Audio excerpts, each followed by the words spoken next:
Once upon a time, in a quiet village called Kuru, everyone lived happily.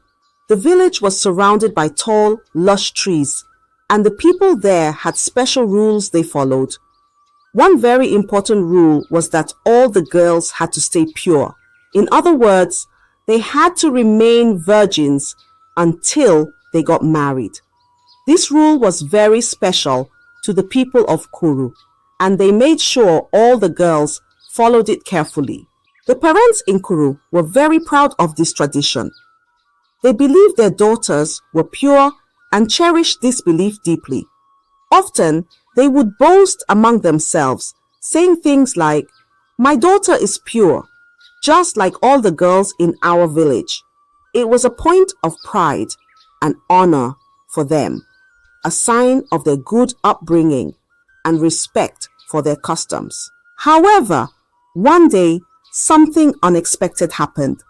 A terrible misfortune befell the village, and to lift this curse of misfortunes, it was revealed that only a true virgin could be the solution. There was also a promise that the virgin maiden who helped with the sacrifice would marry the prince, and her parents would receive many gifts and money. Excited by the prospect of their daughters becoming royal in-laws, every parent eagerly brought their daughters to the palace. They were sure that their girls were virgins, eager to win the prize and restore peace to the village. As the crowd gathered, Agbaje stepped forward with a large pot in his hands. He addressed everyone, saying, "In this pot is a special necklace, blessed by the gods. Only a true virgin maiden can pull it out. This is the test the gods have given us to find the ones who will carry the sacrifice." The girls lined up nervously, while their parents watched with confidence.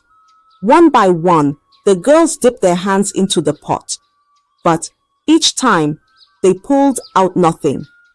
The air grew tense as the first girl tried, then the second, and so on.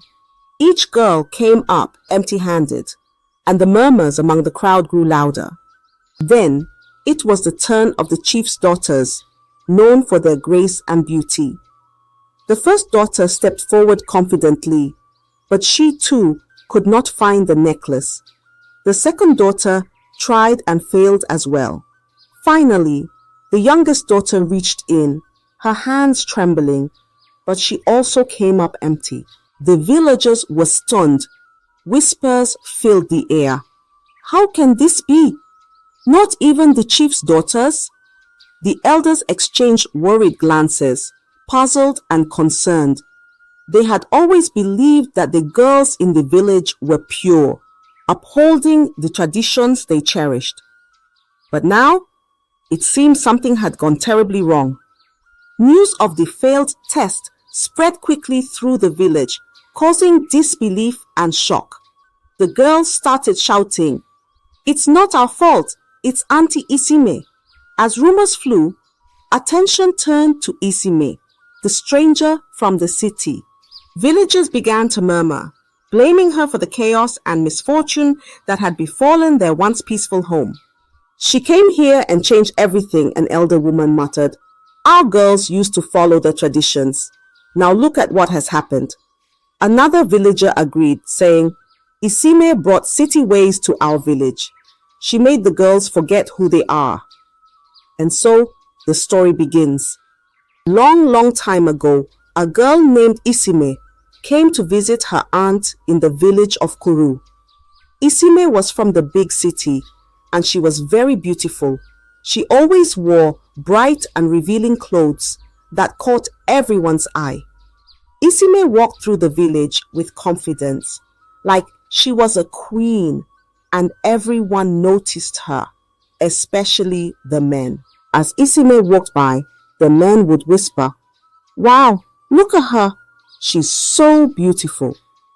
The village girls watched her too. They admired how she dressed and walked, wishing they could be like her.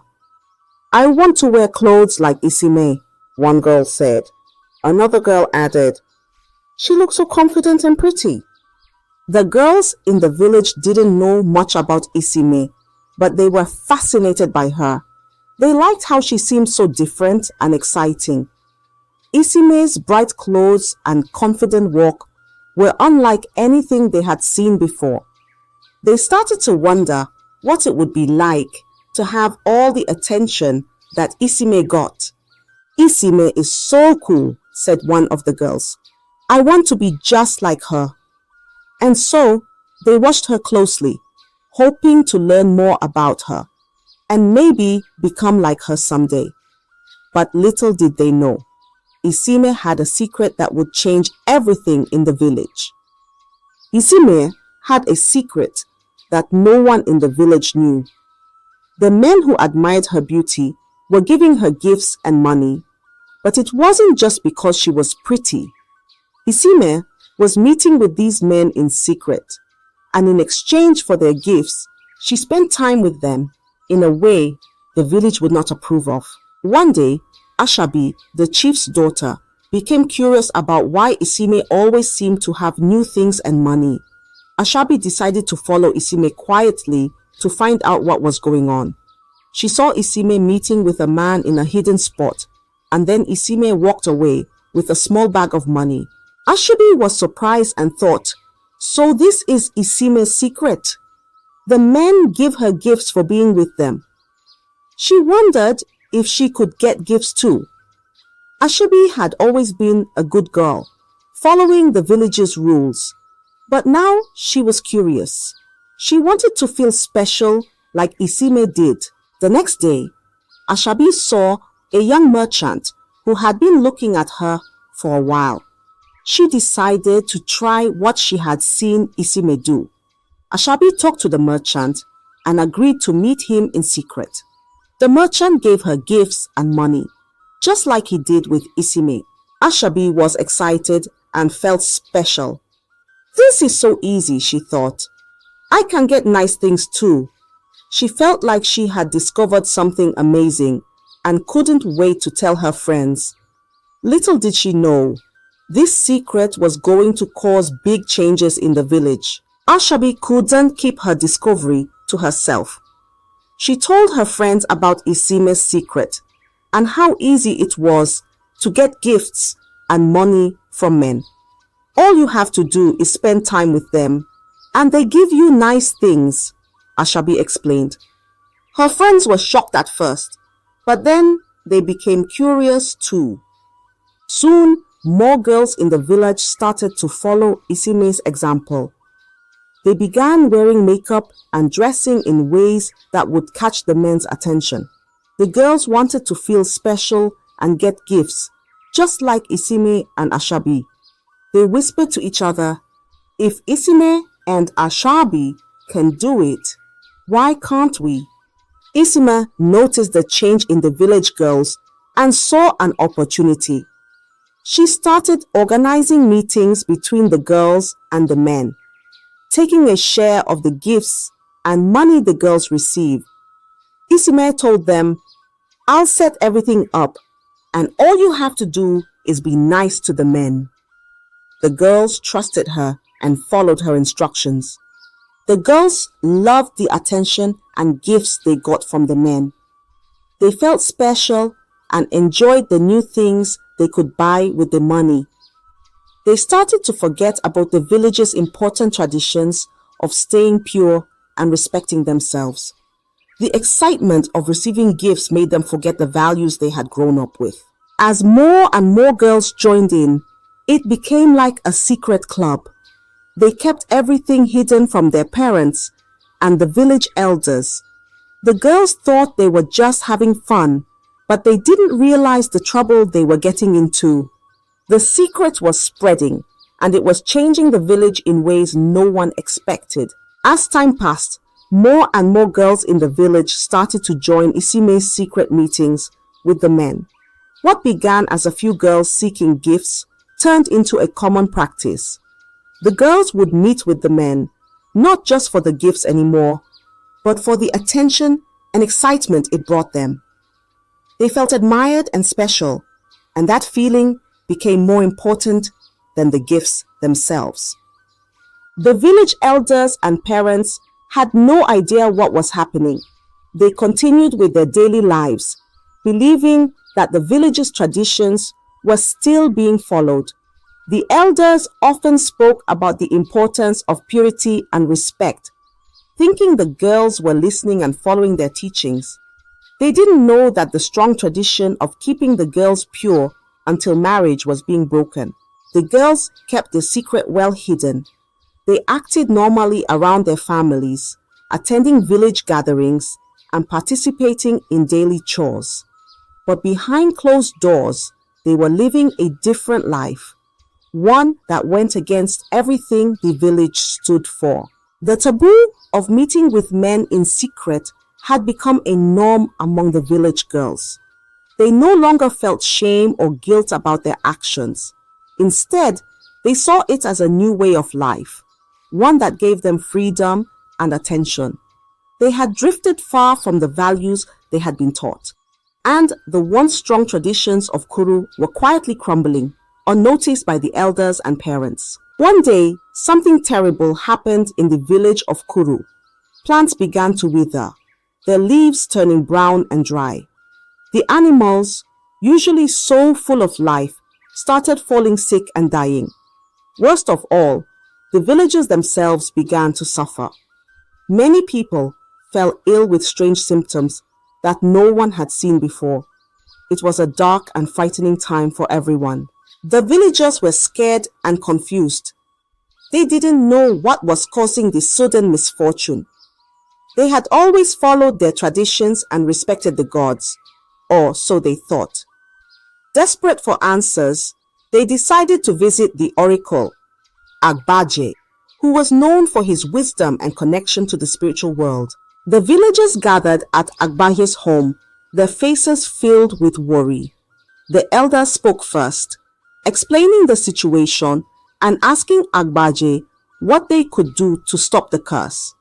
Agbaje listened carefully, his eyes closed as if he was deep in thought. After a long silence, he finally spoke. "The gods are angry," Agbaje said, his voice solemn. "They are displeased with the village, for the traditions have been broken. The purity that was once held dear has been lost. To appease the gods, a big sacrifice must be made.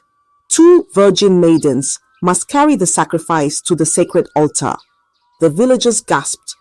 The idea of a sacrifice was serious, but even more so was the mention of virgin maidens.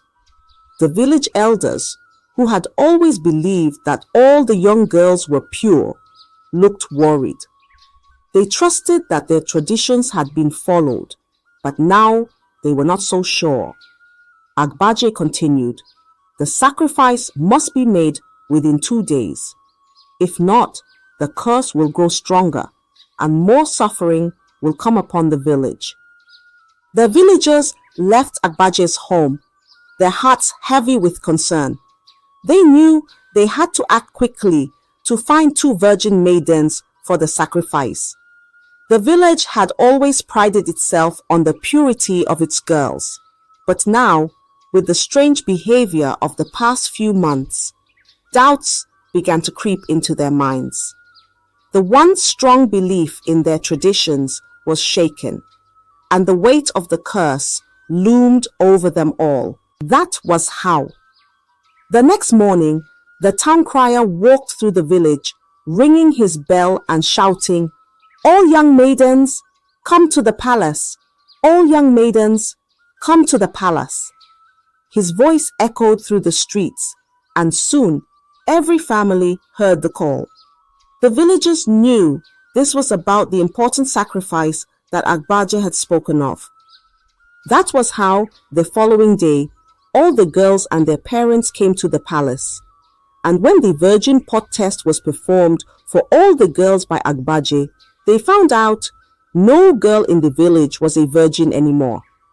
Isime had turned them all into prostitutes. Back in the present, Agbaje's voice broke the long silence of the story. "The gods see everything," he said gravely. "Their anger is clear. We must continue the search, for without the sacrifice, the curse will not be lifted." The villagers realized the seriousness of the situation. The purity they had taken for granted was gone, and the girls, who were supposed to represent the village's pride and tradition, had failed the test. Now, they faced the grim reality that finding the right maidens might be harder than they thought. The weight of the curse felt heavier than ever, and the village was filled with a sense of dread and urgency. The blame quickly shifted to Isime, who had become the symbol of everything that had gone wrong. The villagers believed that her influence had led the girls astray, causing them to abandon their traditions and bring the wrath of the gods upon them. The elders shook their heads, filled with disappointment and anger.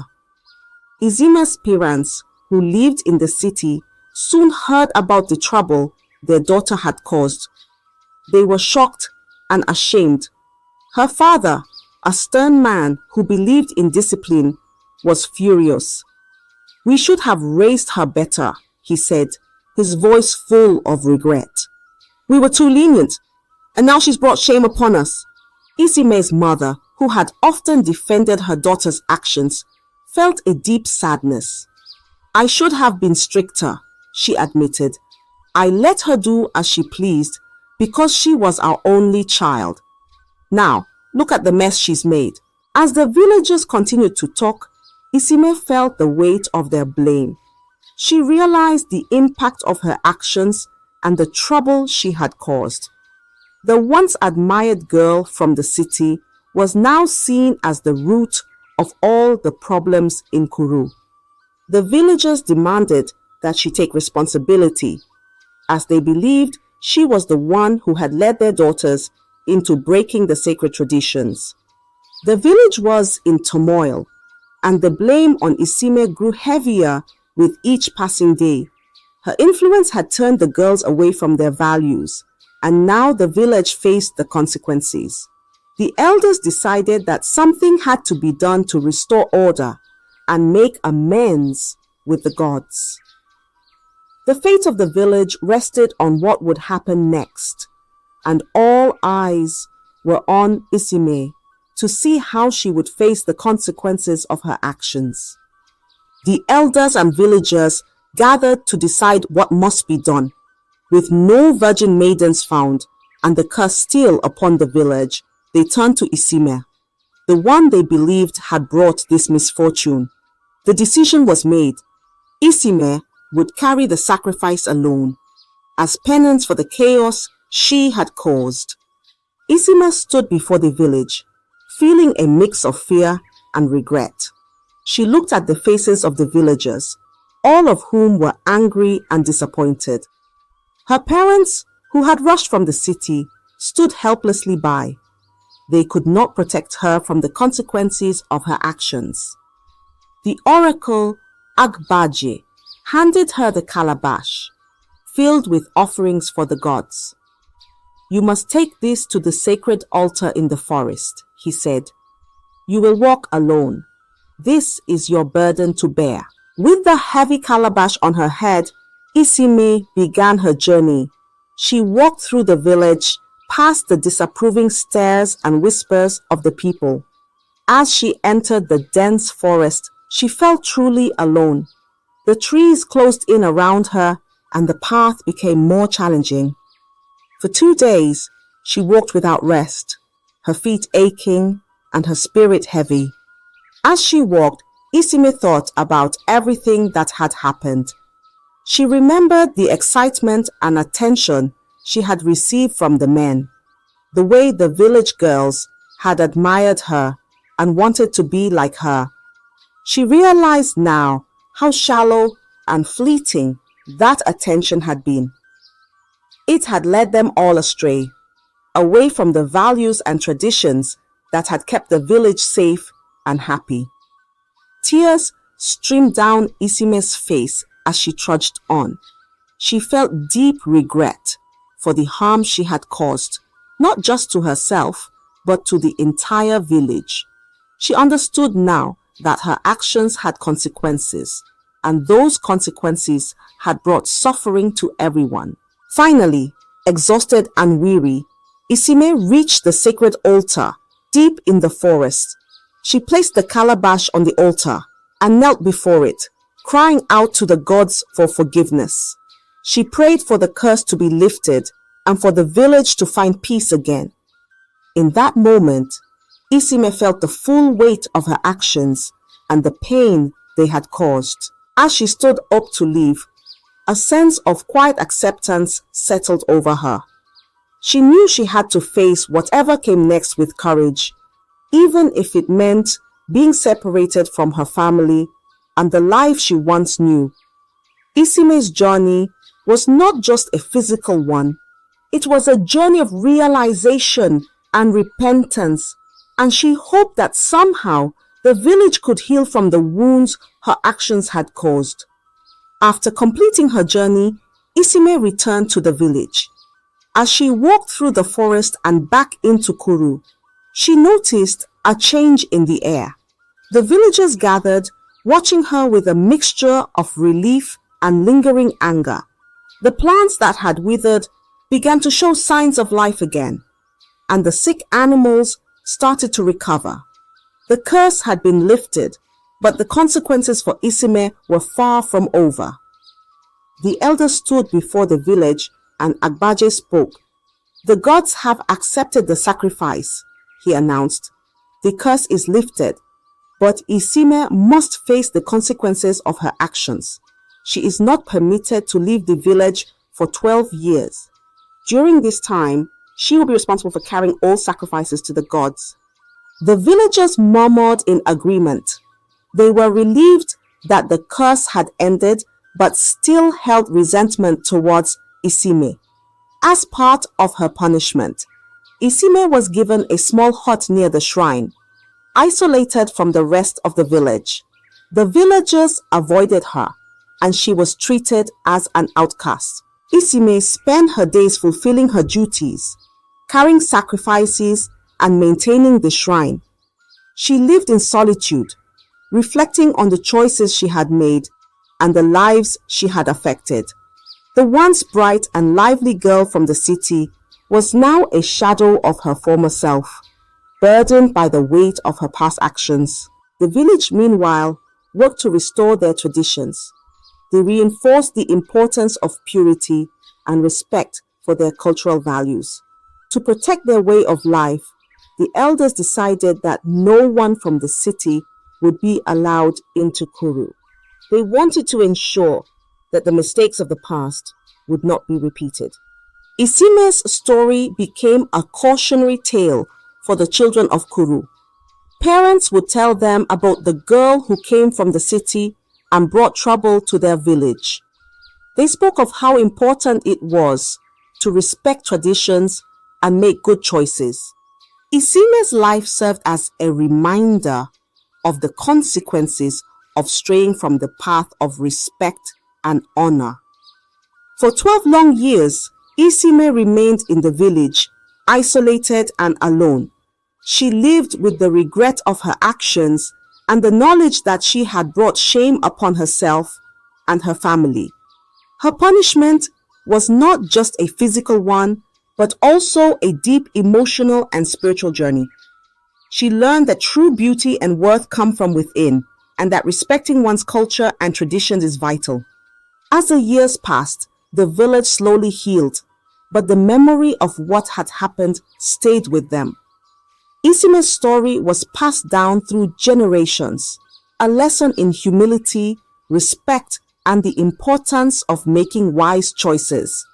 It was a sad ending for Isime, but it was also a lesson learned for the village of Kuru, reminding them of the strength and value of their cultural heritage. I hope you enjoyed the story. If so, please like the video, comment what you learned from the tale, and don't forget to subscribe to the channel for more enchanting tales just like this one. Thank you.